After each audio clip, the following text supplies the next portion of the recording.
Hey everyone, welcome back to the channel and happy Friday. It's kind of a lazy Friday here for me. Not a whole lot going on over here.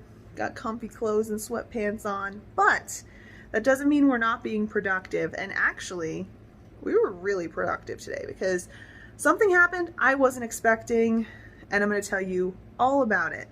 Now, if you're new here or you're just joining us for this conversation, first of all, welcome. I'm glad you found us. I will have links in the description down below that will get you caught up to this point, although it's not really that big of a deal if you don't go back.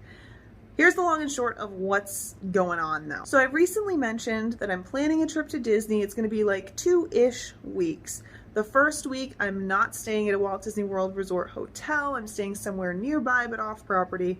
The second week, I will be staying at a 1-bedroom villa at a Walt Disney World Resort hotel. More specifically, a Disney Vacation Club resort, but we'll get into that some other time. Now, like I said, I'm not in a huge rush this time to get everything squared away because it's not a last minute trip. It's certainly not like far out, but it's certainly not last minute, not like our previous trips.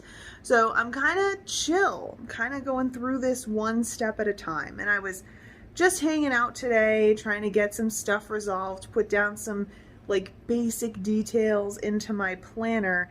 And that led me to the website for this resort that I'm going to be staying at, this first one, this non-Disney resort. And when I was looking at it, I noticed that there was like this thing at the bottom of the website that said like official Disney partner hotel. And that got me thinking about a conversation we've had in the past.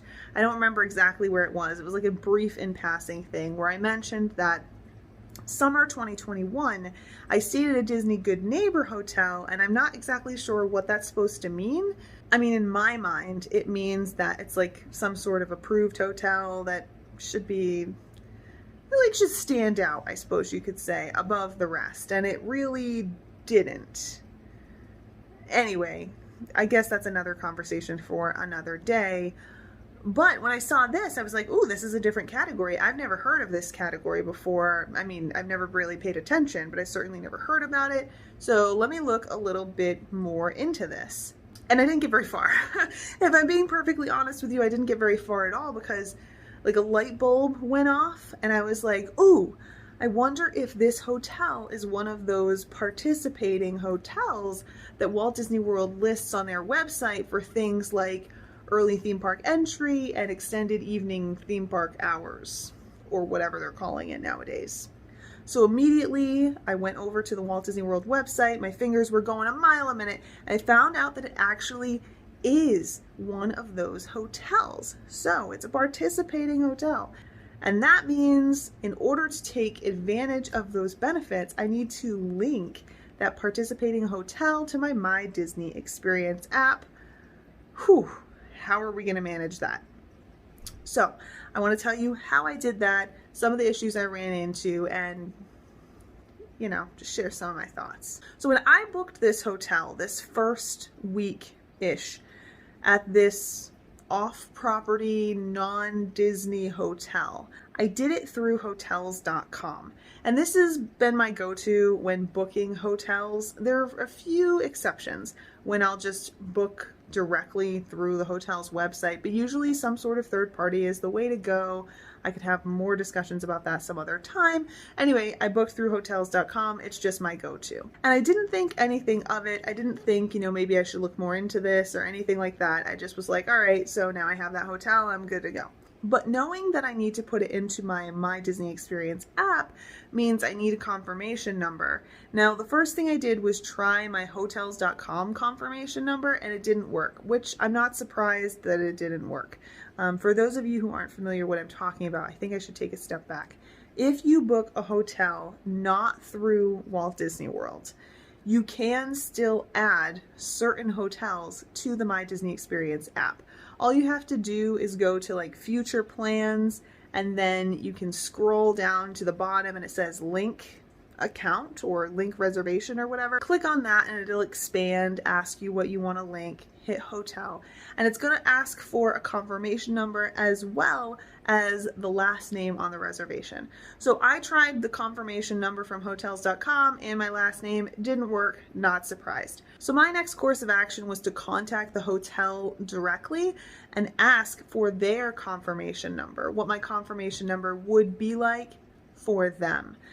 That was really easy. The guy that I spoke with was great. He confirmed who I was, and then he gave me that confirmation number. He also knew exactly what I was asking for, so I mentioned my Disney experience and everything, and he was like, yeah, absolutely, this'll work, no problem. And it did. Kind of. I ended up running into an issue with the My Disney Experience app itself. Basically, it said I had more people on my reservation than I did, and so I had to contact Disney via the numbers that it provided on the website. I spoke to one cast member. They were great, they were fantastic, but they weren't able to help me out. They said that this was probably a technical glitch. So they transferred me to another cast member, and this cast member was able to help me out, get the whole thing squared away, and it was good to go.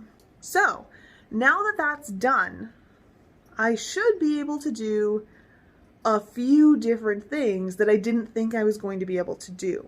So when I arrive, I can participate in that early theme park entry, which is great.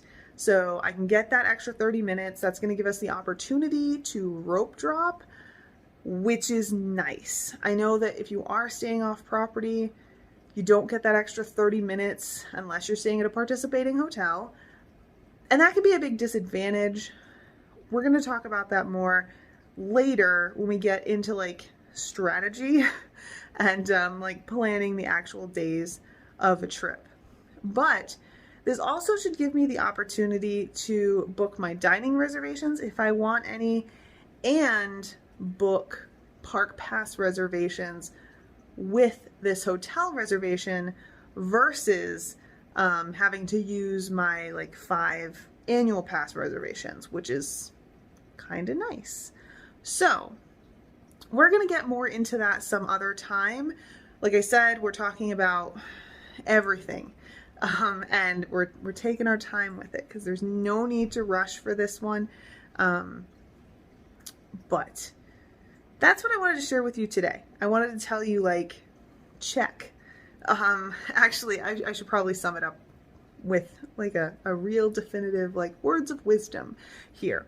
The words of wisdom for today is make sure you're checking if you're staying at a local hotel or resort that's like in the immediate vicinity of Walt Disney World. Check and see if that hotel is an actual like partner hotel, and see if you have any perks or benefits to staying there. Just because you're not staying on property doesn't necessarily mean you don't have perks that you can take advantage of. So check the website, not the second, or third party website. Check the actual website. Make sure you're checking the Walt Disney World website as well. Information is going to be over there. So check it out. See what you have access to, because it might surprise you. Goodness knows it surprised me. Not gonna lie. I mean, I talk a big game and there's a lot that I know, but there's a lot that I don't. I don't claim to be a professional at understanding any of this. I just share my experiences as I have them. So, speaking of that, before I wrap this up, I also want to just put out in the universe that I definitely think there is a difference between the, how do I want to say this?